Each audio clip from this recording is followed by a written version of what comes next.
Well, thank you, everybody. I'm going to call this meeting order of the Montclair City Council, in addition to the other boards we serve on. And before I go to the invocation, I do want to note that unfortunately, this city's had some passings. First of all, I want to state the passing of Rudy Gomez. He was a longtime Montclair resident and also a longtime Montclair City employee. Recording in progress. Second of all, I want to recognize the passing of Ron Wells, or his memorial. Ron is the husband of Diane Wells. She is a member of the Community Activities Commission. And Ron is also a longtime Montclair resident. And finally, a memorial for Steve Tierra. He passed recently as well. He is the son-in-law of former council member Dolly Lumen, and also the son of Ernie Tierra, who served on the Monte Vista Water Board for many years, and obviously Dolly Lumen was, if I didn't state it before, was a member of the City Council. So we will adjourn this City Council in the memory of these three gentlemen. So the next items is the invocation and the Pledge of Allegiance. And I've asked Council Mayor Pro Tem Root to do the invocation for us, and then who's doing the Pledge of Allegiance today? Councilmember Johnson. Councilmember Johnson. So let's go ahead and stand, and we will do the invocation, the Pledge of Allegiance.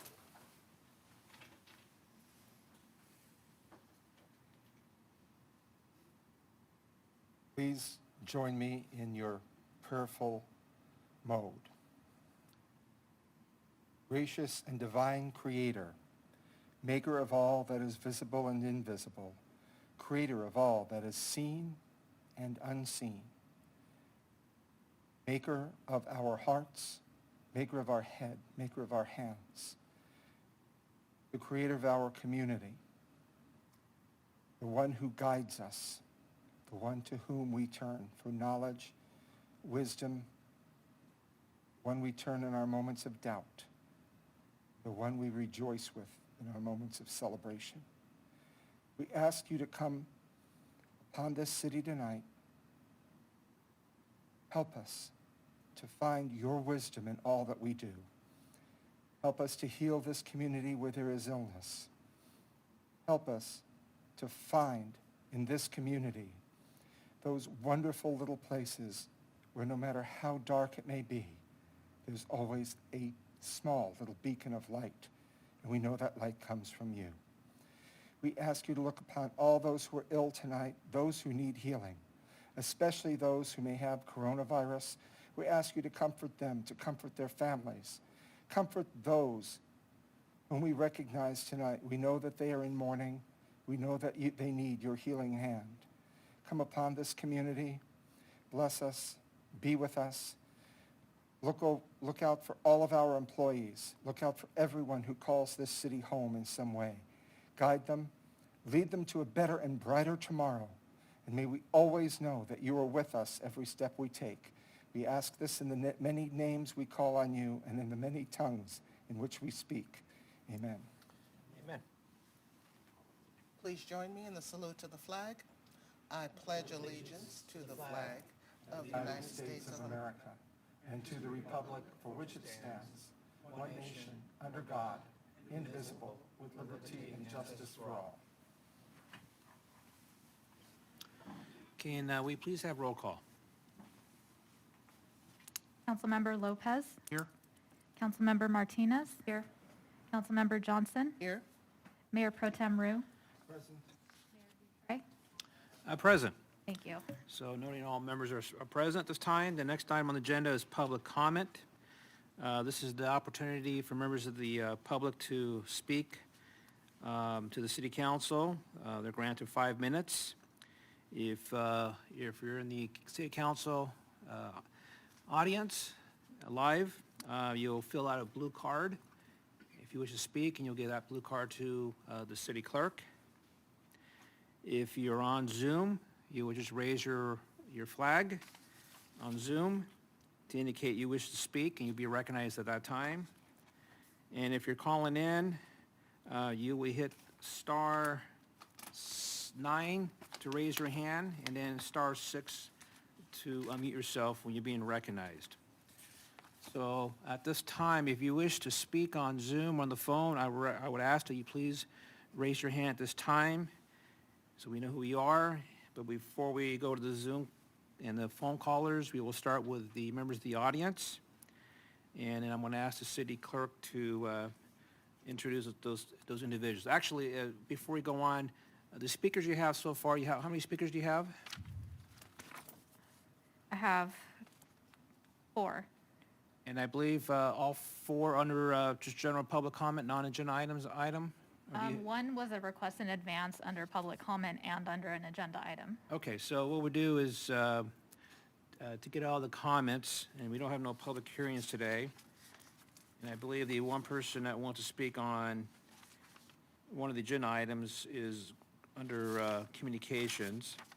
So what we'll do is let's when that gentleman comes up, we will give him we'll honor him another 5 minutes to speak with an item on the agenda then. I think that's what I'll do. So why don't you go ahead and start with the members of the audience. And again, those who are on Zoom or on the phone, I would ask you hit your flag if you wish to raise your flag if you wish to speak, or if you're on the phone, hit star 9 if you wish to speak.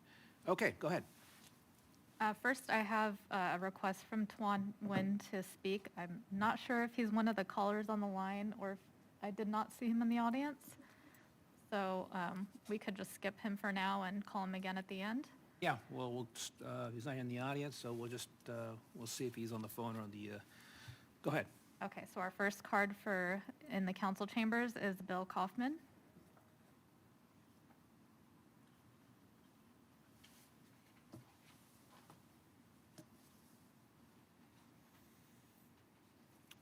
Mr. Mayor, City Council, Mr. Mayor Pro Tem, I don't know if you have your counselor here.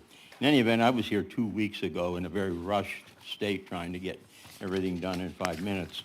But I have been meeting with Mikey on cannabis issues, and I gave him a handout, and I don't know if you all received it or not. And it's pretty comprehensive. We can't go through it in 5 minutes, but I'll be more than happy to stay and go through it. The main thing that I want everyone to understand, I'm not here to promote the use of cannabis. That's not what I want to do. Anybody over 21 can make their legal decision on whether they want to partake in cannabis or not. What I've looked at is the economic opportunities to cities. And I've stayed totally out of the LA area. I've gone almost in all cities that almost say we don't want the ordinance, but I'm here to let you know that the ordinance is a good thing for you. Number one is, in your city, you have 19 delivery services that any 21-year-old buffoon can have a bunch of kids and they can order what they want on the phone and it'll be delivered there. Okay? There's something that can be done when you have a legal dispensary that you can stop this. Now, the League of California Cities is just undertaking some rules that these types of delivery services have to go to the city like any other business and get their conditional use permits, pay their fees, their 7% royalties. What we're thinking in your particular town, there's well over $1 million in product that comes into your town via delivery service, of which you get zero, okay, which just isn't right. And that's what's happened to the cities that really have been saying, you know, I don't know whether we want this or not. These delivery services have packed out and they're everywhere. There's a way to stop them, and the way to stop them is to get some good, legitimate dispensaries that are run by public companies that have a lot of money, and what they'll do is they'll put these delivery services out of business. They'll offer to all of your residents a delivery service from people they know. And the other thing is, delivery service, there's no inspection, there's no laboratory, there's nothing. When you go through a dispensary that's legitimate, everything that's in there has been tested and has been approved for sale. So I really think that you have to look at is legal dispensaries in areas that can give you, like I said last time, you have you have the Montclair Plaza, and you have the 10 freeway. And there's a store very much like what you would have, and this is down in Santa Ana, they did $71 million in revenue last year. They gave Santa Ana over $5 million. That was just one store. So there's a lot of revenue to be made, but at the same time, you can control cannabis in your city. You control them by your legitimate stores.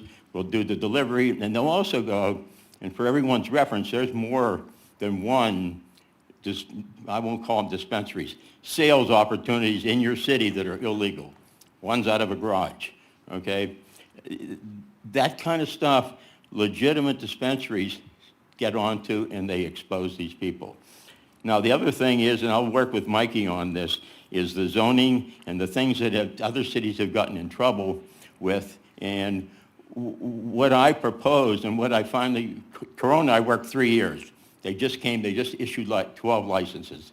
But in those 3 years, we went through a number of things. And one is, the state has rules and where you can put things as sensitive areas. They pretty much have a handle on it, although I understand they're going to start tightening things up just a little bit. But there's no reason to go in and recreate zoning.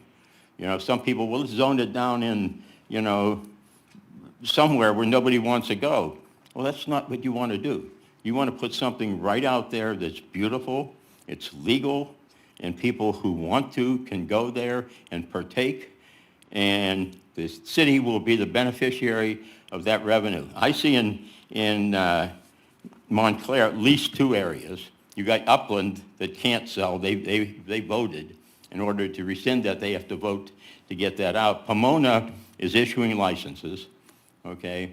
And Rancho, I've had 2 or 3 meetings, and they're very active, as is Claremont. So, Thank you, sir. Your time's up. Okay. 5 minutes. I appreciate your time. I can only say if you can read this at the next city council meeting, I'll be back.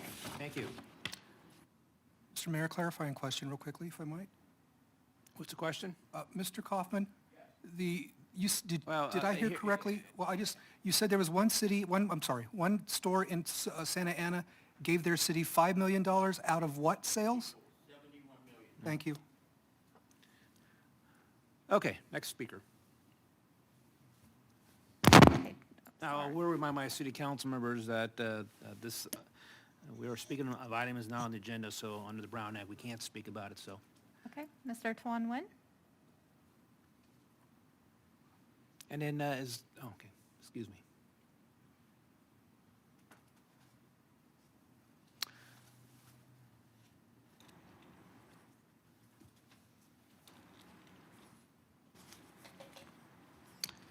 All right, good evening, Mayor, council members, staff, residents in attendance, and those tuning in via Zoom, and all of my dedicated followers from this past year. And in case that went over anyone's head, that last part was a joke, but we will get into that shortly. First, I want to thank again the staff and anyone who was involved in lighting up our chamber during Pride June month, last month, and creating such a historical moment for our city, even with all of the tumultuous moments that came with it. Secondly, to the residents of Montclair, continue tuning in to our city council meetings. Continue paying attention to local issues and speak up on those city issues that are important to you, whether that be how our city budget is spent, improvements on infrastructure, street safety, new business dispensaries, and so forth. It is your voice and your civic participation that have a great impact on the functioning and health of our city. To Mayor Dutre, regarding your angry response last month toward the speakers who spoke critically about Mr. Lopez and the performativity of the Pride Proclamation, I find that your anger is misplaced. It is not our fault that you endorsed the man sitting to the right of you. To my understanding, haven't you and Council Member Rue known Mr. Lopez since he was like a teenager? So either both of you endorsed him last year's election, fully knowing his horrible anti-LGBTQ history, or you endorsed him out of pure blissful ignorance about Mr. Lopez, thus demonstrating that you failed to properly vet Mr. Lopez's history before you endorsed him. It is ironic that you would accuse some of us of sabotaging the proclamations last month, while you have literally sabotaged this entire city council and our city hall with your endorsement of Mr. Lopez. And where was your anger, Mr. Mayor, when Jordan Rinker, a fellow resident, stood here and described LGBTQ residents, such as me, as being mentally ill, or that we are not worth being acknowledged by way of lighting up the chamber? You want something to be angry about? Take everything Jordan Rinker said during that city council meeting last month, but imagine hearing that type of language for 2 decades. Imagine hearing your sense of self described as a mental problem, or that your so-called neighbor would only love you so long as you keep quiet about who you are. Meanwhile, they're free to hold hands with their wives at the mall, or go out on dates and publicly display their affections, or have baby shower gatherings, which, if we're going to be honest, is just a weird way of publicly saying that they had heterosexual sex and conceived a child.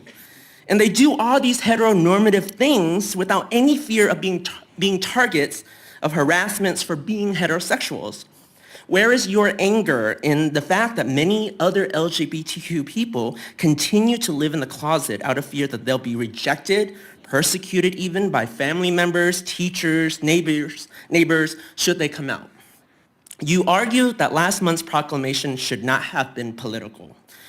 Do you honestly think people like me got to where we are today by being apolitical, passive, quiet, and non-controversial?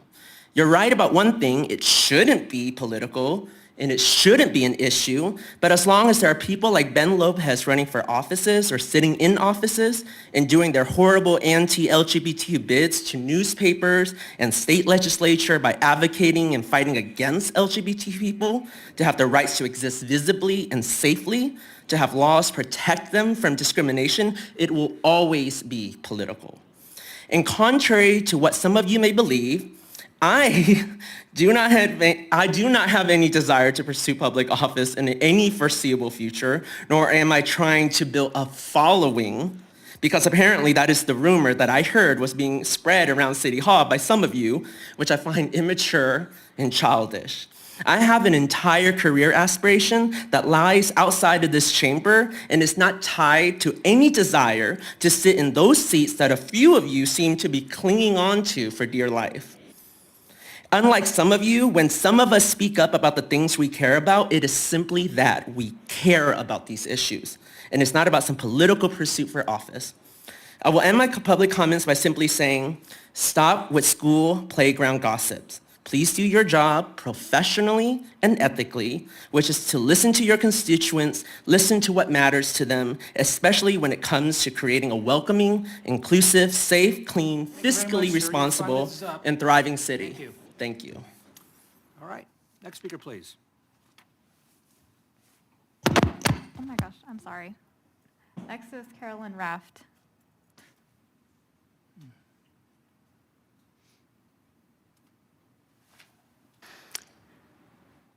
Good evening, Mayor, City Council. My comments are going to be addressed to Mr. Lopez. I saw you on YouTube, your statement regarding my years on the council.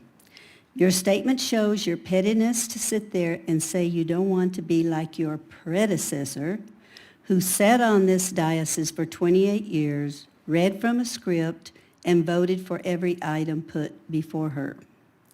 Well, Mr. Lopez, unlike you, I did my homework ahead of time and asked questions I wanted answers to prior to our council meetings, so as not to take up everyone's time as well as the fellow council members' time by trying to impress everyone on every agenda item and question every move by city staff. Apparently, you have a short memory. I remember at the age of 17, that's how long I've known you, you, sir, used to come to this council meeting and chastise me for voting no on agenda items, as if I didn't know what I was saying or doing as a council member. I was written up several times in the paper as being a fiscal hawk. Perhaps now you remember that? I think the newspaper knows more than you do. I, along with my husband, was responsible for gathering signatures day and night to get the utility tax on the ballot for the residents of Montclair to vote on in order to make it legal. I helped gather signatures to keep our city election with the general election by saving a lot of money when the council was thinking changing it back to an off election before I was elected. I also was not an advocate for one or two departments as you are, but was for every person and every department in the city. Every department is just as important as all the others. It does take all of them for the city to work properly and keep the city safe. Mr. Lopez, as long as I was with the city, I never treated any employee like they were beneath me, like some council members in the past. I always treated them with respect and enjoyed talking with each and every one of them. That is why I was really liked and respected by the staff. You can ask any employee and they will confirm this. I never asked them to take their valuable time by requesting things that, sir, was not my job. My responsibility was to go to our city manager, give him any of my requests, and he would obtain the information I asked for. You know the old saying, you can fool some people some of the time, but you can't fool all the people all the time. Mr. Lopez, you are not on the level to compete to my lifetime experience, so don't ever compare yourself to me. I worked for Bank of America for 10 years, who was training me for a management position, so I learned a lot about balancing budgets, how to handle employees, and when I looked to hire someone, I looked for a worker, not a show horse. I was trained for everyday responsibilities, but later decided to go into family business. And these are things, in my knowledge, excuse me, you have not learned in your adult life. So how dare you sit there and chastise me when you don't know what you're talking about? I loved every single day of my 28 years, the good with the bad. Sure, I made mistakes, but I'm human. If I had known that after running 9 or 10 times as you have in the past, that you would be elected to this council, I would have again this past election, ran again because I know I would have defeated you as I have all the years ahead in the past. This is the only country that you could have accomplished this. In other countries, you would not be allowed. So thank your lucky stars you finally accomplished your task after all these years of running. Isn't America great? I have lived in Montclair for over 37 years, and I was always open to my constituents to see me with problems when they needed advice for help, regardless if it was a city issue. Mr. Lopez, I know more about your personal life than you'll ever know about mine. I came from a long line of Travises from Tennessee, the volunteer state where I was born, and we all know how they react to a fight. There was no backing down. So don't mess with me because you won't ever win now or ever. Mr. Dutray was right when stopping you from breaking rules. Thank you very much. Your 5 minutes is up. Thank you. Okay. I will be back. Okay, Andrea, next speaker, please. Next is Shamshin Shea.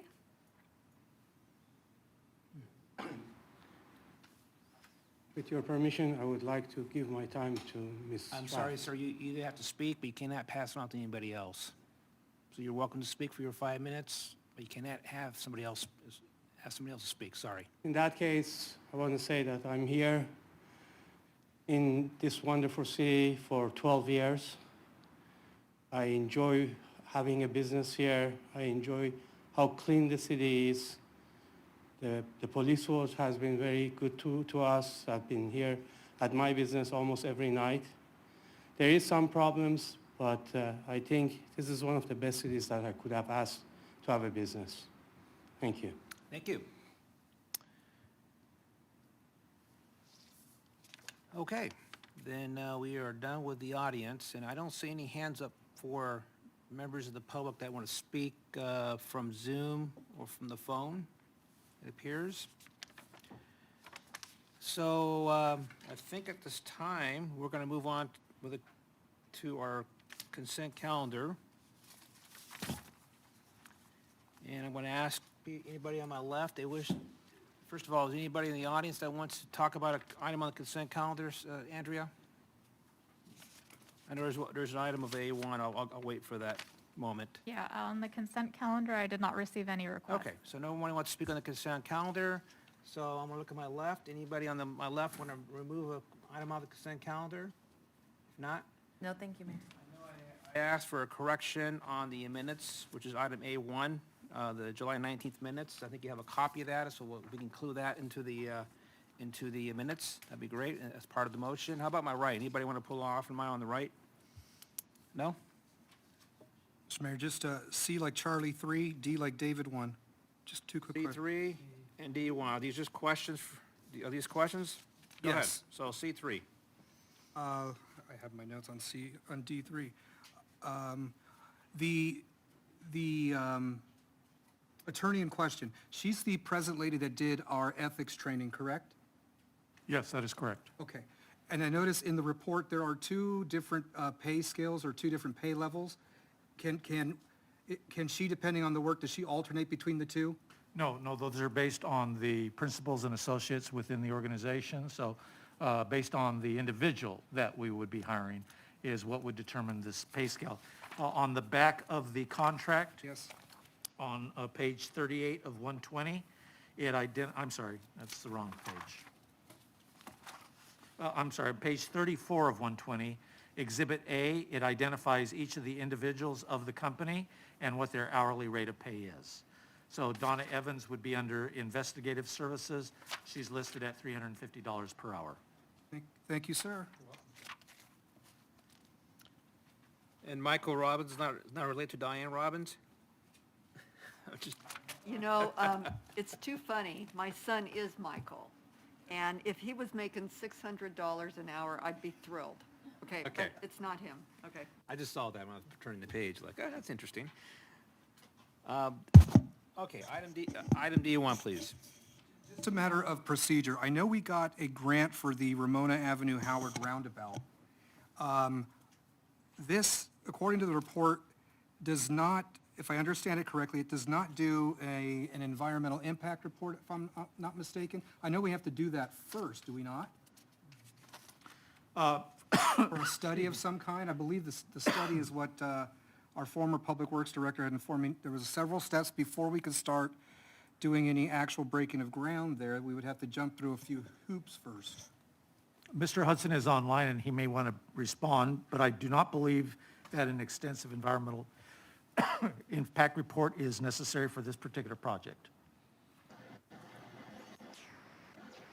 If there is any environmental that's required, it would probably be called what's a categorical exemption.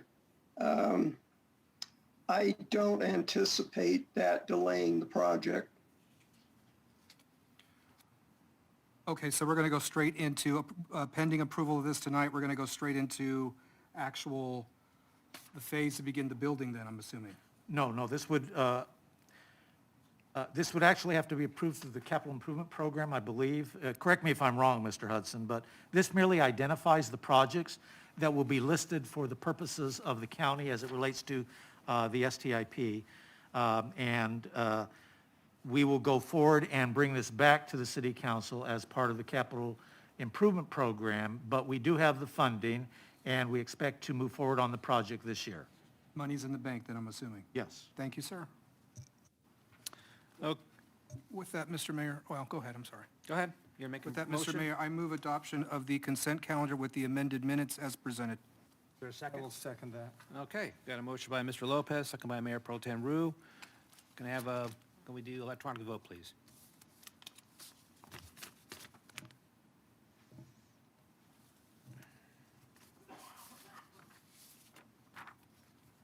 Okay, that's adopted 5-0.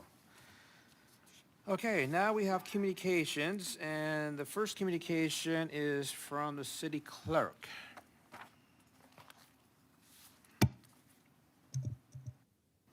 Good evening, Mayor Dutray and council members.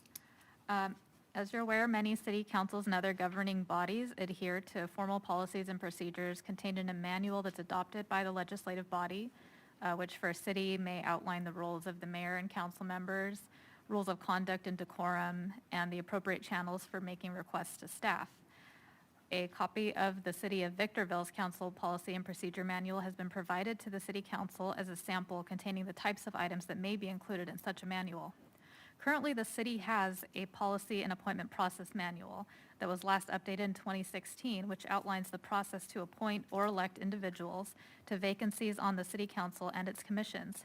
It does include some City Council adopted policies, like the procedure for council members to request items to be placed on a future agenda and time limits for speakers to address the City Council.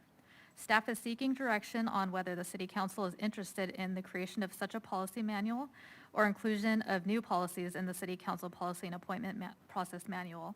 Some citywide policies that have been established administratively may apply to the City Council and could also be included in such a manual for reference, such as the city's policy prohibiting the use of personal devices and accounts for city business.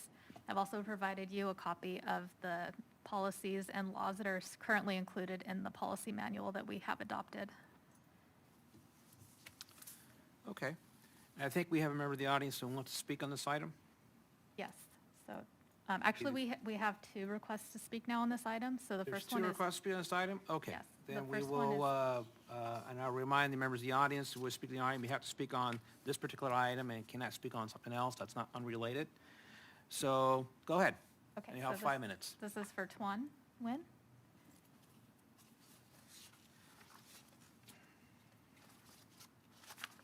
I don't have anything prepared, but just based from what I've learned about the processes that are going on here at City Council, all I can say as a resident is that I hope that whatever policies and rules that are in place is that it allows for the operations of City Hall and City Councils and staff to run in a way that is respectful, ethical, and professional.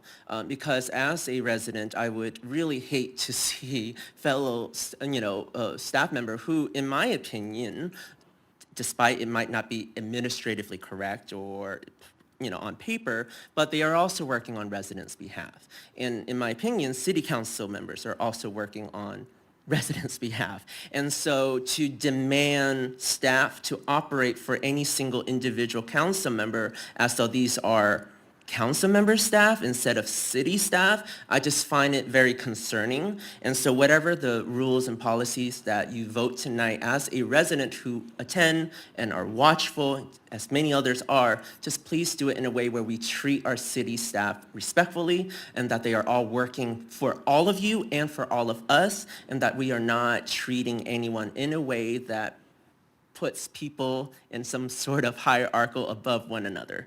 And so that's all my hope is as a concerned residents. I really appreciate the staff. I've seen what y'all have done this last year in terms of the way in which you are engaging with the community via social media, the way in which you are very helpful with every single members of City Council. And so, you do your job wonderfully. And so, I praise you, and I hope that you, receive the respect that you do deserve in terms of your positions here at City Hall. Thank you. Thank you. Okay, next is Carolyn Raft.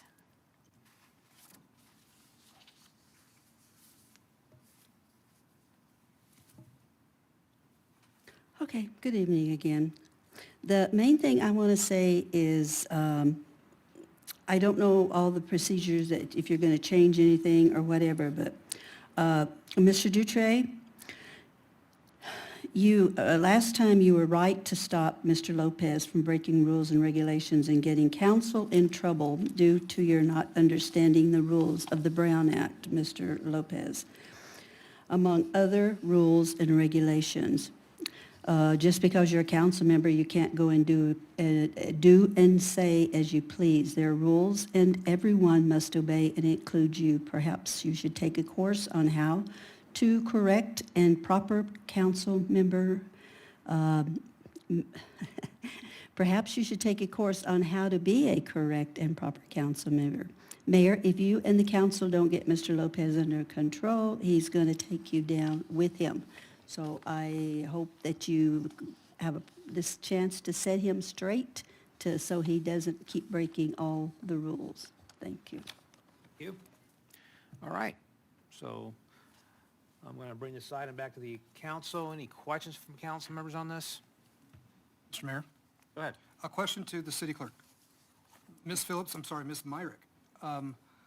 You stated in your brief presentation that in our packet were, what now? Because the only thing that I have is just the Victorville presentation or the Victorville Oh, policy. I placed on the dais, yeah, the portion of the manual. It was with the corrected minutes. Sorry for that confusion. I see it, thank you. Okay. If there's no more comments, nobody has any comments? Okay. I know at the last council meeting, I felt that some of the council members, I'm gonna say maybe a little confused what the role of how to put an agenda item, how to put an item on the agenda. Obviously concerns about some Brown Act. So I know that Bill and I have been here 25 plus years, or actually I'm 25 years, Bill's 23 plus years, and then we essentially have 3 new council members here. And so when I went back to see what do we have in writing, there's not a whole lot. There's in the code, in the municipal code, you'll see something that discusses the roles of the city council, the city manager, the relationships, how to run, a little bit about decorum at a meeting, and not a whole lot else there. And then I forgot this document here, which I didn't even know we can put this document talks about how to put an item on the agenda. So I'm just doing a little research myself, and I just happened to know about the city of Victorville. They had a policy and procedures. I popped it up, and I thought maybe this is a good opportunity for us as a council at a later date to adopt policies and procedures. So what I'm going to ask this evening is twofold. One is that we direct staff to develop such document and bring this back to the city council under a resolution. And second of all, I'd like to have an ad hoc committee, if Mayor Pro Tem Rue and myself, will work with staff on this document, and then obviously we'll come back to this body for further deliberation. So I'm going to make a motion as such, and is there a second to the motion? I'll second. Okay. And then I see that Councilmember Tenise Johnson, you have some comments. I didn't have a comment, I had a question, which I think you just answered. All of us have had the opportunity to look through both the Victorville document as well as the City of Montclair document, and my question was going to be, what do we do with that going forward? And I think you've answered my question, so Yeah. thank you. Okay. Anybody else have any comments? No? So can we have a electronic vote on that, please? Will this be for both items or just for direction first? I'm sorry, both items? Is this for direction to create the manual, or is this for the creation of the committee? Ad hoc committee. This is to do both. So the okay.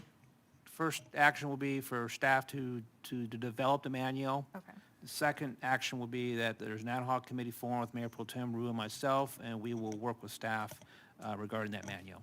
Okay. And of course, the manual will come back to this, the city council at a later date.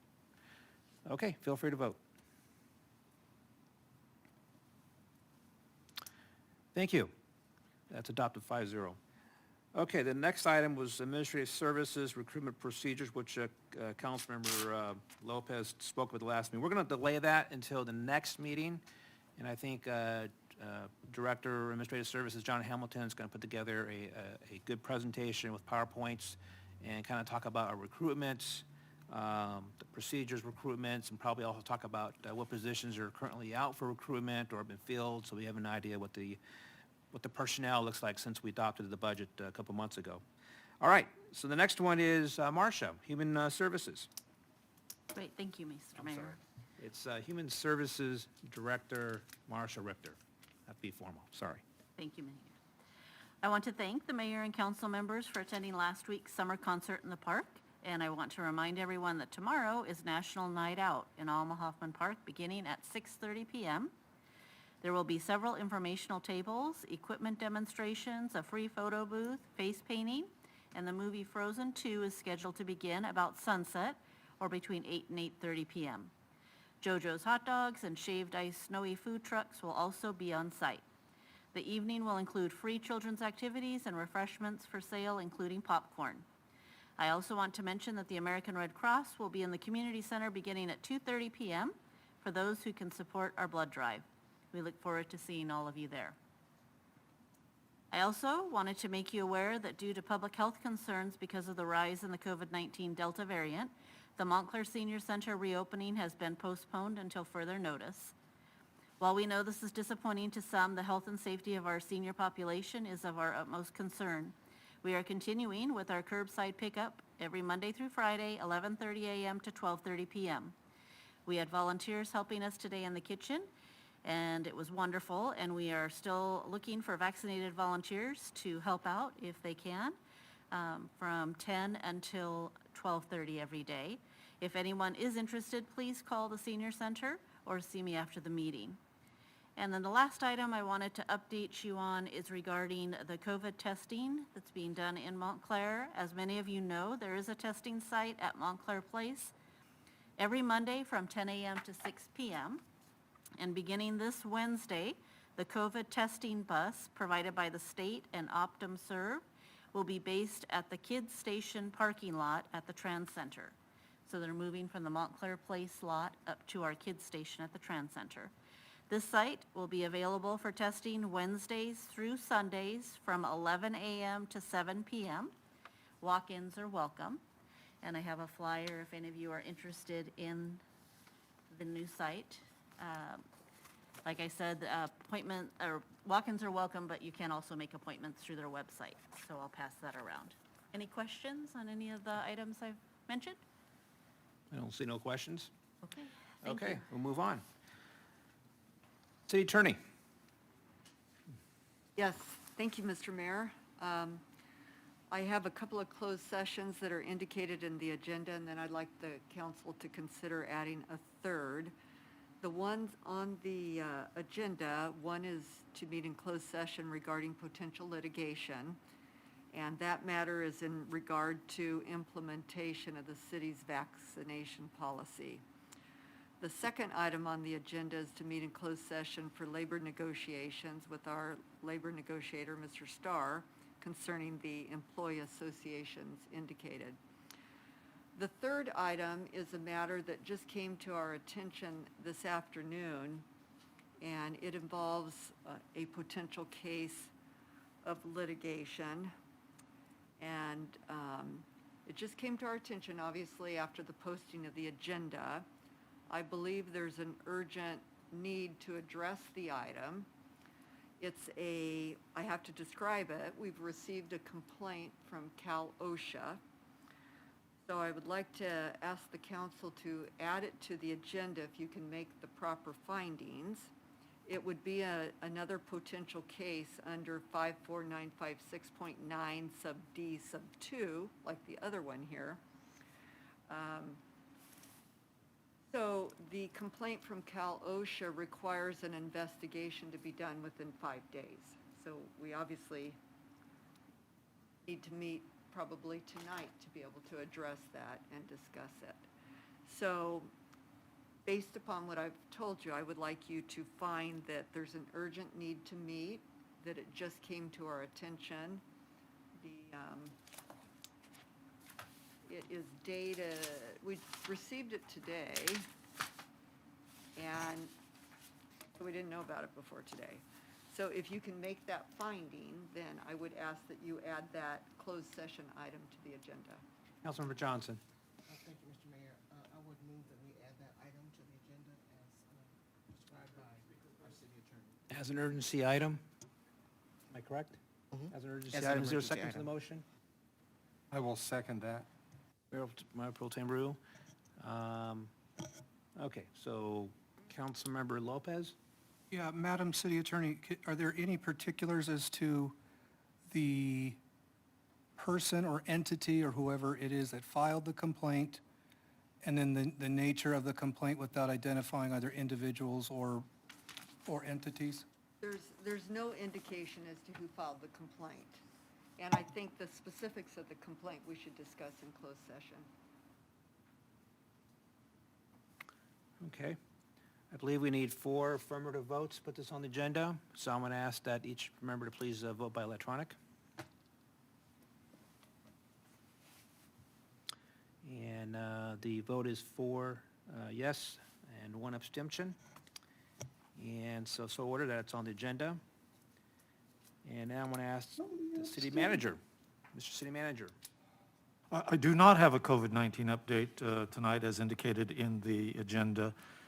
The data regarding the Delta variant, as well as a lot of other factors surrounding it, including the breakthrough cases that have been discussed heavily in the news over the course of the last week, that data is rapidly changing, and it has made significant changes over the course of this last weekend. So what I was intending to discuss with the council tonight was the potential implementation of a mandatory mask policy for all employees indoors. But I think at this point in time, it's appropriate for me to continue to monitor the data for the next few days and make a further determination as to what the best course of action will be for the city as it relates to dealing with the ongoing pandemic and the Delta variant as it is currently affecting residents throughout the United States. So I apologize for not going further than that this evening, but I do believe I need an additional day to evaluate the data that is coming in. Well, thank you, and we'll move on. Okay, next is myself, and I just want to state that on July 22nd, I had an honor to meet a Montclair resident, now a former Montclair resident, John Polito. He graduated from Montclair High School in 1989, and he served at least 20 years in the United States Army. He retired last year, and we did honor him last, I believe, January, and where we took his banner to his family here in Montclair. He wasn't there for that, but he lives in another state. He was visiting Montclair during that week, and he wanted to personally come down here and say thank you. So we did that, took a picture out here, and then he told me that he was going to be honored by the Los Angeles Dodgers at Dodger Stadium that same evening. And so happens I was going to be at that game that same evening, so he was honored at the second inning, like he said, and he wasn't that far from me, so I had a chance to go out there for the second time. So hopefully he comes back again, and I tell him next time you come back again, we'll take him to Los Portales, and I think you'll all find an interesting gentleman to talk to, very personal and has a lot of values. That's all I have. I'll start on my left. Anybody on my left? I have nothing tonight, thank you, Mayor. Thank you, Mr. Mayor. I have a couple of just really quick items. I wanted to kind of piggyback on what Director Richter said about the blood bank. Mayor Dutre and I had the honor of attending a League of Cities meeting last week, and one of the presenters was from the blood bank, and she gave us some statistics about how there's been a significant decrease in blood availability, and she gave us some charts where considering all of the hospitals that they serve, they only had currently enough for 2 patients in 1 hospital.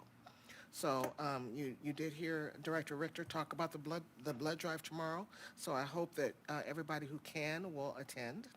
That's one thing. And then the other thing is at Montclair Place, they have some free kids events. They're the first and third Thursday of every month at 4 p.m. It's in that area that's near Barnes & Noble and Kids Empire. So you can take your children there, and there's a raffle, and you can win tickets to go play in Kids Empire.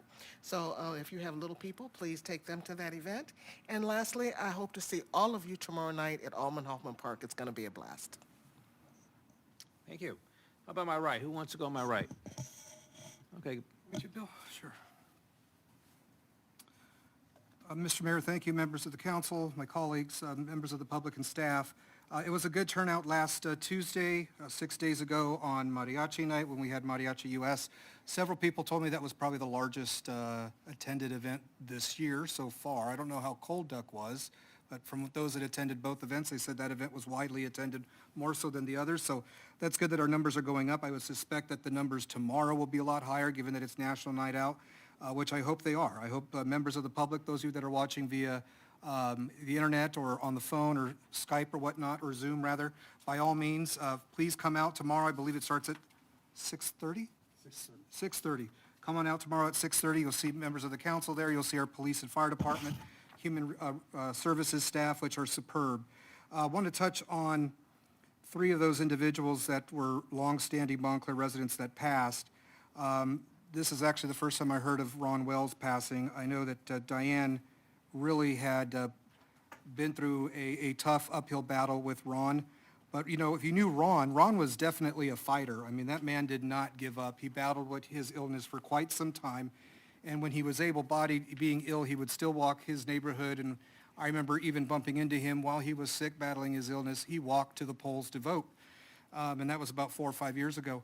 But Ron's going to be missed. He was a fixture in northern Montclair and knew the area of my old neighborhood where I grew up as a kid. He's going to be missed, and my condolences and all God's best to Diane and the family. I just saw Steve Terra, my goodness, about a month ago. I actually did some work for Vicki and him, taking care of some documents. I'm saddened to see or to hear of his passing. He looked good when I last saw him. But again, Vicki was a trooper, is a trooper. She did God's work caring for him. My condolences to Vicki and the entire Terra and Lumen family. And with respect to Rudy Gomez, Rudy's a little bit closer, hits a little bit closer to home. The Gomez family have been family friends of our families for well over 50 years. They even went to elementary and high school with my parents and aunts and uncles throughout the family. I don't know if she wants me to say this, but at one time my mother was even dating his brother Gilbert. And everyone back in the day would say that those two were probably going to be married. Who knows? I would have been up here a Gomez instead of a Lopez if that would have happened. But my mother presented Rudy one day. She had Gilbert's Bible from Vietnam. No? Oh, okay, basically from high school. She had a Bible of his that he gave her. Gilbert, of course, passed early in his life, pretty young. My mother held on to the Bible for some time. And one day my mother said, you know what, I think it's time for this Bible to go back to the family. Make sure you go meet with Rudy. Give this back to Rudy. It would mean a lot to him. This is the last remaining treasure I have of his brother. Hand it to him and explain to him. So I did that. And Rudy had tears in his eyes because it was something tangible of his brother's that he could touch, and that connection was reestablished. Rudy was also another fighter. I mean, he was a USC fan, and their slogan is "Fight On," and that he did. He, at times, was a bit stubborn and ornery in his ways, but that was his enduring quality about him. You know, the spouses of all these individuals are truly diehards. They do not give up on their spouses, and I saw that with all 3. I'm grateful for Rudy's service to the city and the building department. He even approved the brick wall and the fences on the old property of ours on Caroline Street back in the 90s. But Rudy will be missed. I just regret I didn't get a chance to say one last goodbye, and I'll miss driving by his house on the way home like I would probably tonight. After council, drive by his house and just say goodbye or honk and wave to him as I leave council meeting and go home, but I won't be able to do that anymore. But I appreciate the adjourn in memory in those 3 individuals' names. God bless them. Godspeed to their family. May God comfort them with a peace that passes all understanding. And just one minor comment. I was really looking forward to the recruitment procedures. I'm glad that next meeting it'll be brought to us. I was anticipating them because I know on Friday I was told I would have a presentation with some of the questions, answers to my questions that I had posed. I would like before then, all I'm curious about again is just that NTN agreement, the specifics, whether the fees, what we pay, and just the basics of that. I don't think that's pertinent to the actual recruitment process, but I would like to get that data if I could before that meeting. With that, Mr. Mayor, I am done. Okay, I think that data will be part of the presentation that's made by staff that we'll all get all see at the same time. And Mr. Mayor Pro Tem Rue. Thank you, Mr. Mayor. And I'll make a comment, maybe if you have a PowerPoint presentation, maybe you want to give advance copy to the city council, place it in their folder Thursday night or something, so maybe that will satisfy all 5 of us. Thanks. Go ahead. Thank you, Mr. Mayor. Excuse me. I knew both Ron and Diane Wells for probably well over 30 years. Not only are they not really neighbors, but just 2 streets down from me, so I would see them quite frequently. Of course, they were both active in the community, and they will be very much missed. Same thing for Steve Terra. I'd probably known him at least 30 years, maybe longer, and he too will be missed. And for Rudy Gomez, of course, he was part of our city family, and that's very special. I think we have a good group here, and I know that he too will be missed. And if you should see any of their family members, just give them your condolences as best you can, because I know it means a lot. You've already heard that tomorrow is National Night Out at Alma Hoffman Park. I won't go into any more, but it begins at 6:30, and it should be a great event. I want to acknowledge that on July 24th, I attended an awards ceremony held by Assemblymember Freddie Rodriguez. Mayor Dutre was there, along with Councilmember Denise Johnson. Assemblymember Rodriguez honored Veteran of the Year was Ronald Noseworthy from Montclair. Woman of the Year was Marcia Richter from Montclair. Nonprofit of the Year, Oak Park, based in Montclair. And Business of the Year is Popular Cafe, based in Montclair. So it was truly kind of a Montclair morning, wouldn't you agree? And what was also interesting is, and he had nominees from other communities as well. We were the only council people or elected officials who even showed up. So I think that said a lot for Montclair that day. On the 25th, I attended the celebration at Iglesia Ni Cristo on Holt Boulevard. They were celebrating 25 years here in the city of Montclair and 107 years as an international congregation. And it was a beautiful afternoon filled with music, food, a lot of nice fellowship, and they really appreciate being in Montclair. They've said many good things about it, and they apologized. They said during the pandemic they weren't able to help as much as they normally do, and I said, we understand, we appreciate everything you do. I want to especially give some thanks to all of those who are in the healthcare industry, no matter where they are in that field, who are doing much more with less and trying to save lives. I won't go into a long presentation tonight, but ask your healthcare providers what they're going through right now with this pandemic. You're still seeing increases. Many of these doctors, nurses, I don't know why this is flashing at me. Many of these doctors and nurses, people who are physician assistants and others in the hospitals are working, 18, 19, 20-hour days in order to handle what's going on. I would ask you to really thank them, take a moment and just express your sincere thanks for what they're doing. And now something that was much longer, but I will shorten it for tonight. If you're in the audience or even at home, I'd like you to take a moment and travel back in time to the year of 1949. Montclair didn't exist at the time. We are 4 years out from winning the deadliest war in the history of mankind. 3% of the population perished. The American home front is buoyant. The first new cars from the big 3 automakers since the beginning of the war have just come out. Edwin Land has brought out his miracle camera. It was a Polaroid. It took pictures and you could see them printed out before you.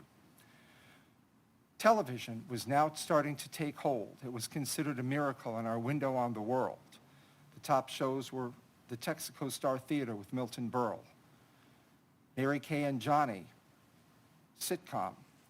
I Love Lucy was not yet out. The Lone Ranger and Howdy Doody, and there were many, many others.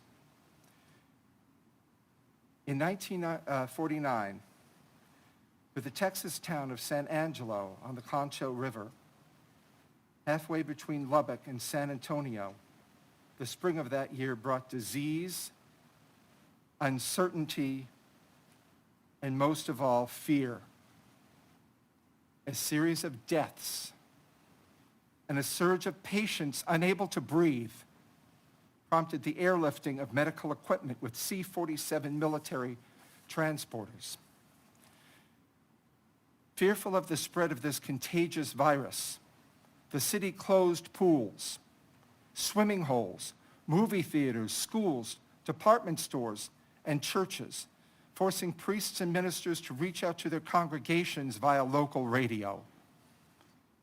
Some motorists who had to stop for gas in San Angelo would not fill up their deflated tires, afraid they'd bring home air containing the infectious virus.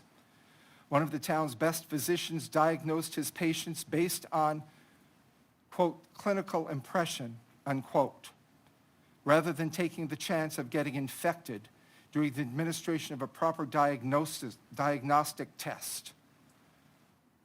What they were talking about is polio. It swept across this country. It wasn't just to San Angelo. It was in many parts of this country. I know for a fact, both my parents were in New York City and told me the fear they had as adults of polio. My father they had not yet met.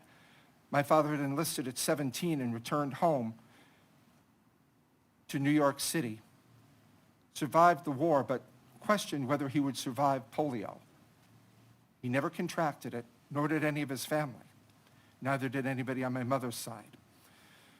This virus, poliomyelitis, is a highly contagious disease with symptoms including common flu-like symptoms such as sore throat, fever, tiredness, headache, a stiff neck, a stomachache. For a few, though, polio affected the brain and spinal cords, which could lead to meningitis, and for 1 out of 200, paralysis, and eventually death. People in America were scared. In early 1955, Dr. Salk, who had been working towards some type of a vaccine for polio, came up with one. There was no question in anybody's mind what they were going to do. They decided they would line up and receive a polio vaccine. Children went first, then the elderly, and then everybody else. Nobody was afraid of getting a vaccine. They welcomed it. People stood in line in the rain, in the heat. They stood in New York in the snow, in the cold. Outside medical clinics, outside churches, outside synagogues, outside schools, so they could receive a vaccine that would save their life. They knew that they had a choice. It was embalming fluid or a vaccine. We respected science in that era. I don't know of anybody who questioned receiving a polio vaccine. In fact, I'm certain everybody in this room has received one at some point in their life. I'm getting frustrated because I'm seeing the rise in coronavirus. Now we have a Delta variant in which some of the vaccines may not work. For those of you who may not have heard, earlier today, Senator Lindsey Graham from North Carolina announced that he had coronavirus. He was inoculated, but he didn't believe in wearing masks. He has a variant of the Delta. He has the Delta variant.